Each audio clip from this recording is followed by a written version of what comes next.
રાજકોટથી મળી રહ્યા છે। રાજકોટ જિલ્લામાં વાતાવરણ પલટાયું છે। લોધિકા તાલુકાના વિસ્તારોમાં વરસાદ, લોધિકા નજીક અનેક ગામડાઓમાં વરસાદ થયો છે। બપોર બાદ વાતાવરણમાં પલટો આવ્યો છે, સાથે ધીમી ધારે વરસાદ પણ શરૂ થયો છે। પાંભર, ઈટારા, વડવાજળી, હરિપર સહિતના વિસ્તારોમાં વરસાદ થયો છે। આ તમામ ગામોમાં વરસાદ જોવા મળી રહ્યો છે। રાજકોટ શહેર અને જિલ્લામાં ખેડૂતોને વાવણી માટે આશા બંધાઈ છે। જે રીતના દ્રશ્યો આપ જોઈ રહ્યા છો, ચોમાસું ધીમું પડ્યું છે જે કહેવામાં આવી રહ્યું છે, પરંતુ સૌરાષ્ટ્રના કેટલાક વિસ્તારોમાં વરસાદની શરૂઆત થઈ ચૂકી છે।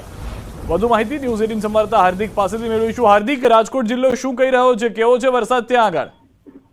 ચોક્કસથી સિદ્ધાર્થ, રાજકોટ શહેર તેમજ જિલ્લામાં આજ બપોર બાદ વાતાવરણમાં પલટો આવ્યો છે। ખાસ કરીને લોધિકા તાલુકાના ગ્રામ્ય વિસ્તારોમાં જે છે વરસાદી ઝાપટું પણ પડ્યું છે। લોધિકા તાલુકાના પાંભર, ઈટાળા, વડવાજડી, હરિપર અને પાડ સહિતના જે ગ્રામ્ય વિસ્તારો છે ત્યાં વરસાદી ઝાપટું પડ્યું છે। તો સાથે સાથે રાજકોટ શહેરમાં પણ હાલ બપોર જે છે વાદળછાયું વાતાવરણ છે। વરસાદ આવવાની પણ આ જે છે લોકોને આશા જાગી છે। ખાસ કરીને વાત કરવામાં આવે તો જે રીતના ગ્રામ્ય વિસ્તારોમાં વરસાદી ઝાપટું પડતા ખેડૂતોમાં પણ ક્યાંક ખુશીનો માહોલ જોવા મળી રહ્યો છે। જોકે હાલ જે છે સામાન્ય વરસાદ પડ્યો છે, પરંતુ વધારે વરસાદ પડે તેવી ખેડૂતો આશા રાખી રહ્યા છે। ખાસ કરીને વાવણી લાયક વરસાદની ખેડૂતો જે છે આતુરતાથી રાહ જોઈ રહ્યા છે। પરંતુ આજ બપોર બાદ જે છે બપોરના સમય સુધી ભારે ગરમી પડતી હતી, બપોર બાદ એકાએક વાતાવરણમાં પલટો આવ્યો હતો। હાલમાં પણ રાજકોટ શહેરમાં જે છે કાળા ડિબાંગ વાદળો છવાયા છે, એટલે કે કહી શકાય કે ભર બપોરે જે ગરમીના વાતાવરણ વચ્ચે જે છે અત્યારે વરસાદી વાતાવરણ પણ જોવા મળી રહ્યું છે। સિદ્ધાર્થ, આભાર હાર્દિક સમગ્ર માહિતી બદલ। તો રાજકોટ શહેર અને રાજકોટ જિલ્લા બંને જગ્યાએ વરસાદી માહોલ જોવા મળી રહ્યો છે। તમામ વિસ્તારોની અંદર વાદળછાયું વાતાવરણ બપોરથી હતું અને સાંજ થતા વરસાદ શરૂ થઈ ગયો છે।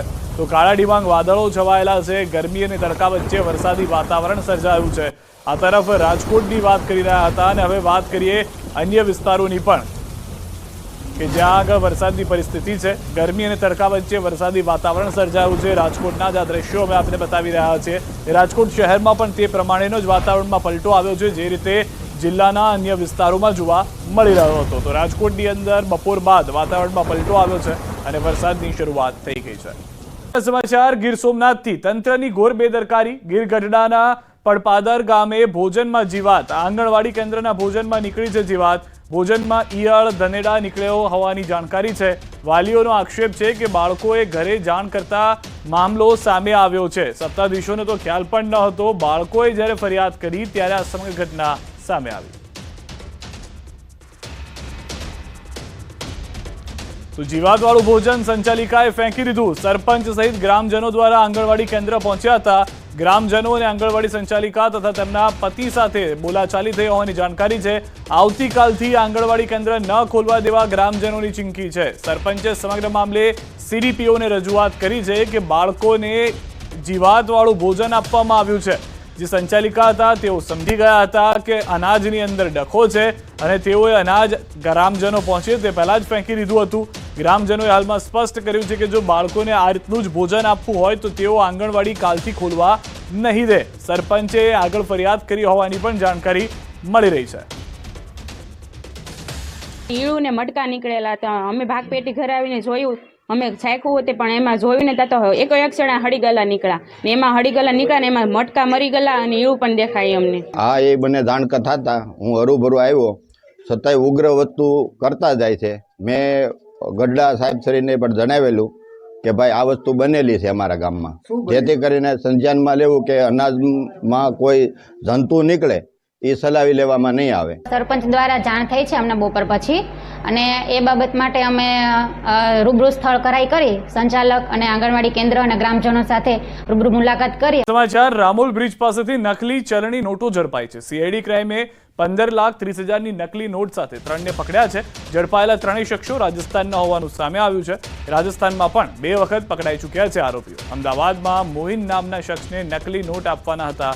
એમપીમાં ભાડાના મકાનમાં કલર ઝેરોક્સ મશીનથી નોટો બનાવી ચલણી નોટ બનાવવા પેપર અને ઇંક ક્યાંથી લાવ્યા તે અંગે તપાસ ચાલુ। અમે 15 લાખથી 16 લાખની બનાવટી ચલણી નોટ પકડી પાડી છે। અમદાવાદ નજદીક રામોલ બ્રિજ પાસેથી જે FICN છે પકડી પાડી છે। એમાં 3 આરોપી ટોટલ એરેસ્ટ કર્યા છે। એક તો સતીશ કુમાર જીનવા, અનિલ કુમાર રજત અને એક મેઘવાલ નામનો આરોપી છે. ત્રણેય આરોપી ઝાલાવાડ જિલ્લાના છે, રાજસ્થાનના, અને સ્પેસિફિક ભવાની મંડીના છે લોકો. અને આ લોકો પાસેથી જે નોટો કબજે કરેલી છે તે હાઈ ક્વોલિટીની છે. સાબરકાંઠાથી સમાચાર મળી રહ્યા છે. લારી ગલ્લા પાથરણાવાળામાં રોષ જોવા મળી રહ્યો છે. ઈડરમાં લારી ગલ્લા પાથરણાવાળાને દૂર કરતા રોષ, વિરોધ નોંધાવનાર વેપારીઓને રેલીની મંજૂરી ન આપતા તંત્ર સામે ભારે રોષ જોવા મળ્યો. સમગ્ર ઈડર શહેર પોલીસ છાવણીમાં ફેરવાયું છે. નગરપાલિકા દ્વારા જાહેર માર્ગની સાઈડમાં ધંધો રોજગાર કરતા વેપારીઓને તંત્ર દ્વારા દૂર કરાયા હતા. તંત્ર દ્વારા વૈકલ્પિક વ્યવસ્થા ન કરવામાં આવે ત્યાં સુધી ધંધો રોજગાર કરવા દેવામાં આવે તેવી માંગ ઉઠી છે. સતત 2 દિવસથી શાકભાજી, ફ્રૂટ તેમજ જીવન જરૂરિયાતની ચીજવસ્તુઓનો ધંધો રોજગાર ઠપ હોવાથી તેઓમાં ભારોભાર રોષ ભભૂક્યો છે. આવનાર દિવસોમાં તંત્ર દ્વારા માંગ સ્વીકારવામાં નહીં આવે તો વિરોધ યથાવત રાખવાની ચીમકી ઉચ્ચારાઈ છે. વધુ માહિતી ન્યૂઝ સંવાદદાતા ઈશાન પાસેથી મેળવીશું. ઈશાન, સમગ્ર ઘટનાની શરૂઆત ક્યાંથી થઈ હતી અને હાલમાં શું કહી રહ્યા છે પાથરણાવાળા લોકો?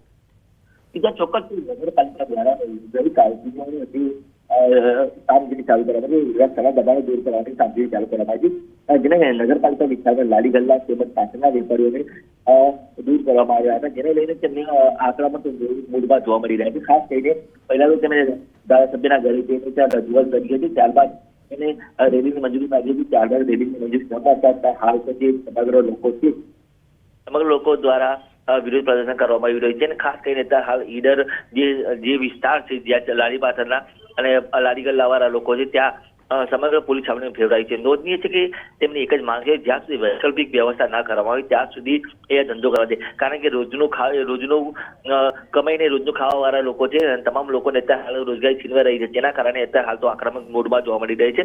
જો આવનાર સમયમાં કોઈ વૈકલ્પિક વ્યવસ્થા નહીં થાય તો આના કરતા પણ વધુ ઉગ્ર આંદોલન થાય તેમાં નવાઈ નહીં. જી સિદ્ધાર્થ. અમારી સમગ્ર માહિતી બદલ. તો હાલમાં સ્પષ્ટ છે કે જે રોષ છે તે જોવા મળી રહ્યો છે અને મામલાને પહેલા જ સુલટાવવામાં આવે તેવા પ્રયાસ થઈ રહ્યા છે. ગેરકાયદેસર બેનર અને હોર્ડિંગ મુદ્દે હાઈકોર્ટે પિટિશન યોગ્ય મંજૂરી વગર ગેરકાયદે બેનર અને હોર્ડિંગ લોકો માટે જોખમી હોવાની રજૂઆત. ચોમાસામાં આવા બેનર અને હોર્ડિંગ્સ તૂટી પડે તેવી શક્યતા. અમદાવાદમાં સંખ્યાબંધ જોખમી હોર્ડિંગ્સ હોવાની અરજદારની રજૂઆત. હાઈકોર્ટે રાજ્ય સરકાર અને એએમસીને નોટિસ ફટકારી. 48 કલાકમાં નોટિસની બજાવણી એએમસીને કરવા હાઈકોર્ટે અરજદારને આપ્યા નિર્દેશ. 21 જૂન સુધીમાં પક્ષકારોને જવાબ આપવા કોર્ટની તાકીદ. આગામી દિવસોમાં ભારે ચોમાસું આવવાની શક્યતા છે અને એ ચોમાસા દરમિયાન સ્ટ્રોમ વિન્ડની અંદર આ બોર્ડો પડે તો નીચે ચાલનારા રાહદારીઓ કે વાહન ચાલકો, રિક્ષા, સ્કૂટર જે જતા હોય એના પર પડે તો જીવ જોખમમાં આવે એવી શક્યતાઓના કારણે મ્યુનિસિપલ કોર્પોરેશનના આદત પ્રમાણે કોઈ પણ આવી નાગરિક અરજી કરે તો એના પ્રત્યે સહેજ પણ ધ્યાન નથી આપતા. તંત્રની મને પૂરેપૂરી જાણકારી છે અને આની અંદર અનેક કૌભાંડો થયેલા છે અને કોર્પોરેશનને સહેજ પણ દરકાર આવા માટે નાગરિકોની નથી પડી. એટલા માટે આ પીઆઈએલ અમારે આની નામદાર હાઈકોર્ટ સમક્ષ દાખલ કરવી પડી અને નામદાર હાઈકોર્ટે 48 કલાકમાં મ્યુનિસિપલનો જે કાઉન્સિલ હોય એને કોપી આપવાની હુકમ કર્યો અને આવતા શુક્રવારે 21 તારીખે એની સુનાવણી રાખી. કાંડને લઈને કોંગ્રેસે ફરી સવાલો ઉઠાવ્યા છે. ધારાસભ્ય જિગ્નેશ મેવાણી અને લાલજી દેસાઈએ તપાસ સામે સવાલ ઉઠાવ્યા. સાથે જ આગામી 15 તારીખે કમિશનર કચેરી બહાર કોંગ્રેસ ઉગ્ર દેખાવ કરવાનું એલાન કરી ચૂકી છે. એસઆઈટી એ મોરબી કાંડમાં પણ બની હતી અને મોરબી કાંડની મેટર લડી રહેલા એક એડવોકેટ મિત્ર સાથે વાત થઈ. એમણે કહ્યું કે મોરબી કાંડમાં દાખલ થયેલી ચાર્જશીટમાં એસઆઈટીના રિપોર્ટને મૂકવામાં આવેલ નથી. મતલબ કે આ એસઆઈટીના રિપોર્ટનું તક્ષશિલા કાંડ, મોરબી કાંડ કે અગ્નિકાંડ જેવી ઘટનામાં આપણે પાણીપુરી ખાતા હોય અને એ વખતે હાથમાં જે કાગળ પકડાવે એનાથી વિશેષ કોઈ મહત્વ રહેતું નથી. દિવાસળી અને પેટ્રોલ ભેગું રાખો તો શું થાય? એટલે આ માનવ સર્જિત હત્યાકાંડ કહી શકાય એવો આ એક હત્યાકાંડ સર્જાયો છે, જ્યાં અનેક સવાલો આપણાને ઊભા થાય. આ સવાલો જે છે, રહેણાંક વિસ્તારમાં આવા ગેમ ઝોન હોય જ ના શકે. તો રહેણાંક ચારે બાજુ મોટા મોટા બિલ્ડિંગ છે, રહેણાંક વિસ્તારમાં ગેમ ઝોનને મંજૂરી કોણે આપી?